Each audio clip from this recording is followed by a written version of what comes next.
एक सुबह जब टूटी चिड़िया अपने घर में झाड़ू दे रही होती है तो वो अपने शौहर बंटी से कहती है कि अरे सुनते हो घर में कुछ खाने के लिए नहीं है, बाजार जाकर कुछ खाने के लिए ले आओ। तो फरोटी चिड़िया कहती है पापा पापा खाने के लिए मछली ले आना। तो टूटी चिड़िया कहती है तुम चुप करो, हमारे पास इतने पैसे नहीं हैं कि मछली लेकर खा सकें। तो अपने शौहर से कहती है जो मिल जाए आप ले आइएगा, हम खा लेंगे। तो बंटी वहां से खाना लाने बाजार चला जाता है। रास्ते में इसे एक चिड़िया मिलती है, इसे कहती है अरे कहाँ जा रहे हो? वो कहता खाना लेने जा रहा हूँ। तो चिड़िया कहती है मैं तो मछली खाऊंगी, सुना है आज शहर में मछली की बारिश हुई है, लेकिन मुझे जगह का नहीं पता। तो ये सुनकर बंटी कहता है कि मछली तो मेरी बेटी फरोटी भी मांग रही थी, लेकिन मेरे पास पैसे नहीं हैं। चलो इस जगह को मिलकर ढूंढते हैं। तो वो दोनों वो जगह ढूंढने निकल पड़ते हैं। तो अभी थोड़ी दूर जाते ही हैं कि बहुत तेज बारिश आना शुरू हो जाती है। तो चिड़िया कहती है इस तेज बारिश में उड़ना तो बहुत मुश्किल हो रहा है, चलो कहीं छप जाते हैं। वो एक दरख्त के नीचे जाके छप जाते हैं, लेकिन बारिश बहुत तेज होती है। तो वो कहते हैं अभी हम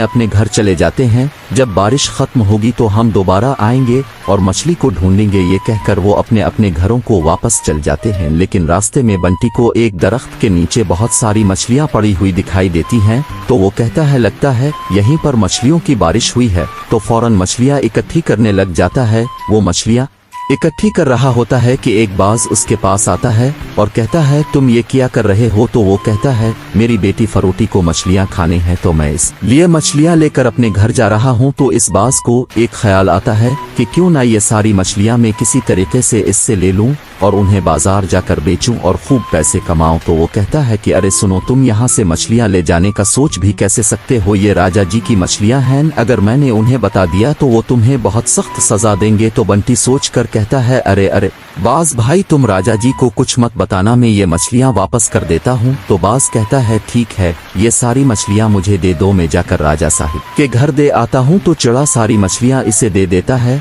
और वापस घर चला जाता है। तो बाज कहता है ये कितना बेवकूफ है, उन्हें अब मैं बेच कर बहुत सारा पैसा कमाऊंगा। बंटी घर जाता है तो फरोटी चिड़िया पूछती है पापा पापा मेरी मछली नहीं लाए? तो वो सारी कहानी सुनाता है। तो टूटी चिड़िया कहती है इस झूठे बाज को मैं जानती हूँ, जरूर उसने आपे से झूठ बोला होगा। तो मैं जाती हूँ और मछली लेकर आती हूँ। टूटी चिड़िया बाजार जाती है और इसे वही बाज नजर आता है। तो वो कहती है जरा 5 किलो मछली देना। तो बाज खुश हो जाता है मेरी तो लॉटरी निकल आई, पहले ग्राहक ने ही सारी मछलियां ले ली। तो वो कहता है 5 किलो पक्की बात है ना? तो टूटी चिड़िया कहती है हाँ 5 किलो। जब बाज इसे 5 किलो मछली दे देता तो वो कहता है अब के 50 रुपए हो गए। तो टूटी चिड़िया कहती है ये सारी मछलियां तो राजा जी की थी, तो तुम यहाँ क्यों बेचने के लिए आई हो? तो बाज बहुत परेशान हो जाता है। टूटी चिड़िया कहती है मैं जाके राजा जी को बताती हूँ तुम जंगल से इनकी मछलियां लेकर बाजार में बेचने के लिए आए हो। तो फौरन बाज कहता है नहीं नहीं, तुम्हें कोई पैसे देने की जरूरत नहीं है, तुम ये मछलियां ले जाओ और राजा जी को कुछ मत बताना। तो टूटी चिड़िया कहती है ठीक है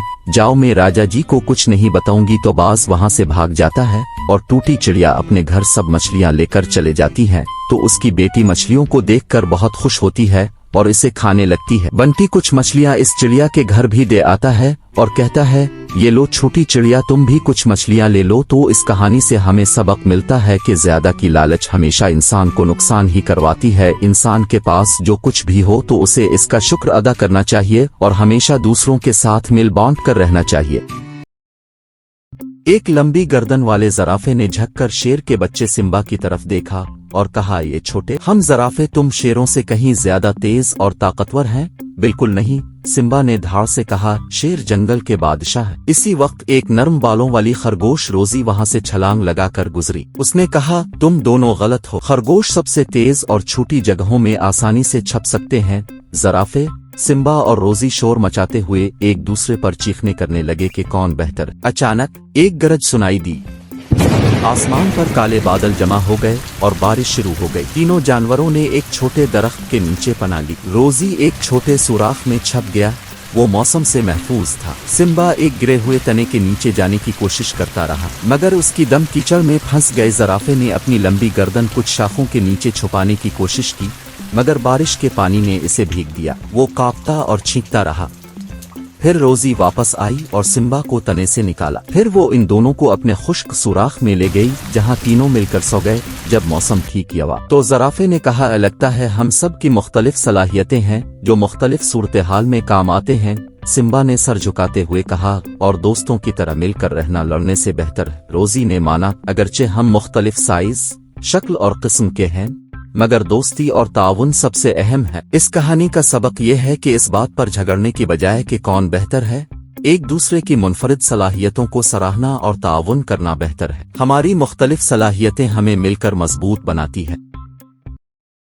गामा चाचा अपने फार्म हाउस पर अकेले रहते थे। एक दिन जब वो अपना पसंदीदा खाना पका रहे थे तो अचानक दरवाजा पर जोर जोर से दस्तक हुई। गामा चाचा ने जब दरवाजा खोला तो एक औरत जिसने सुर्ख कपड़े पहने हुए थे और उसकी शक्ल बहुत ज्यादा डरूनी थी, खड़ी थी। मेरा नाम जिनी है और मैं आपकी जान लेने आई हूँ, जिनी ने धमकी दी। गामा चाचा मुस्कुराए बगैर कहे, बहुत बहुत शुक्रिया, मेरी जिंदगी भी खत्म हो जाए तो अच्छा है। जिनी हैरान थी कि ये आदमी डर क्यों नहीं रहा। गामा चाचा ने उसे अदब के साथ अंदर बिठाया और चाय का प्याला दिया। जिनी सोचने लगी कि इसमें जहर होगा, लेकिन पीने से पहले ही गामा चाचा ने मेज पर से रोलिंग पिन उठाया और उसके सर पर ताकत से वार किया। जिनी बेहोश होकर जमीन पर गिर पड़ी। गामा चाचा फौरन बाहर भागे और अपनी पुरानी ट्रक में बैठ गए, मगर ट्रक स्टार्ट ही नहीं हो रही थी। थोड़ी देर बाद जिनी होश में आई और बाहर आई तो गामा चाचा को ट्रक में देखा। वो गुस्से से भर गई और उनका पीछा करने लगी। गामा चाचा की ट्रक अभी तक स्टार्ट नहीं हो रही थी। जिनी उनकी तरफ भागती आ रही। आखिरकार ट्रक चल पड़ा और गामा चाचा रवाना हुए। जिनी उनका ताक़ुब जारी रखे हुए थी। कुछ दूर जाकर गामा चाचा ने पीछे मोड़कर देखा तो जिनी दौड़ रही थी। गामा चाचा डर गए और तेजी से गाड़ी चिल्लाते रहे, मगर जिनी उनसे दूर नहीं हट रही थी। आखिरकार गामा चाचा ने अपनी गाड़ी को एक पाल पर ले जाकर रोक दिया और नीचे बहते पानी में कूद पड़े। जिनी भी उनके पीछे पानी में कूद पड़ी। पानी में जिनी की ताकत महदूद हो गई। गामा चाचा ने इस पर हमला बर्पा किया और इसे दबोने की कोशिश की। जिनी सांस लेने के लिए सतह पर आने की कोशिश कर रही थी। गामा चाचा ने इसे दबोच कर पानी में गौता दे दिया। जिनी बहुत देर तक सांस न ले सकी और बिलाखिर बेहोश हो गई। गामा चाचा ने जिनी को किनारे पर धकेल दिया और खुद सालम व खैर पानी से बाहर निकले। वो पैदल ही अपने घर की तरफ रवाना हुए। जब वो घर पहुँचे तो जिनी अभी तक बेहोश थी। इस दिन के बाद जिनी कभी लूट ना सकी। पुराने वक्तों में एक घर में दो प्यारी चिड़िया टूटी और फरोटी रहती थी। उनके माँ बाप कुछ अरसा पहले ही फौत हो चुके थे, तो टूटी अपनी बहन फरोटी से कहती है, मुझे भूख लगी है, कुछ खाने को लाओ। तो उनके पास इतने पैसे नहीं होते कि वो बाजार से कुछ लेकर खाएं। अलबत्ता वो बाहर जाती है और बहुत ढूंढती है, पर उसे कुछ खाने को नहीं मिलता। फिर उसे एक दुकान नजर आती है जिस पर एक कौवा पिज्जा बेच रहा होता है। वो पूछती है, एक पिज्जा कितने का है? तो वो कहता है, बड़ा पिज्जा 20 रुपए का और छोटा पिज्जा 10 रुपए का है। वो एक पिज्जा लेकर अपने घर वापस जाती है जहां टूटी उसका इंतजार कर रही होती है। वो वहां जाकर अपनी बहन को पिज्जा देती है तो इतने में फरोटी को एक ख्याल आता है, क्यों ना वो ये पिज्जा बनाकर बेचा करे। लेकिन उनके पास सामान नहीं होता, तो वो जल्दी से सारा सामान बाजार से जाकर सामान ले आते हैं और जल्दी से पिज्जा बनाना शुरू कर देते हैं। वो जल्दी से मजेदार पिज्जे तैयार करते हैं और बेचने के लिए निकल पड़ते हैं। देखते ही देखते तमाम परिंदे और जानवर उनका पिज्जा को खाने आ जाते हैं और पिज्जे जल्द ही खत्म हो जाती है, जिससे उनके पास पैसे आते हैं और वो हर रोज उसी तरह पिज्जे बनाकर बेचने लग जाते हैं। बस कुछ ही दिनों में वो अपनी एक दुकान खरीद लेते हैं। क्योंकि उनका काम बढ़ने लगता है तो फरोटी अपनी बहन को स्कूल में दाखिल करवाती है और वो हर रोज स्कूल जाती है और वो एक अच्छा सा घर खरीद लेते हैं और अपनी जिंदगी हंसी खुशी गुजारने लगते हैं। तो हमें इस कहानी से सबक मिलता है, कभी भी मेहनत जाय नहीं होती। हमें चाहिए कि हम जो भी काम करें इसमें दिल लगाकर और मेहनत से करें।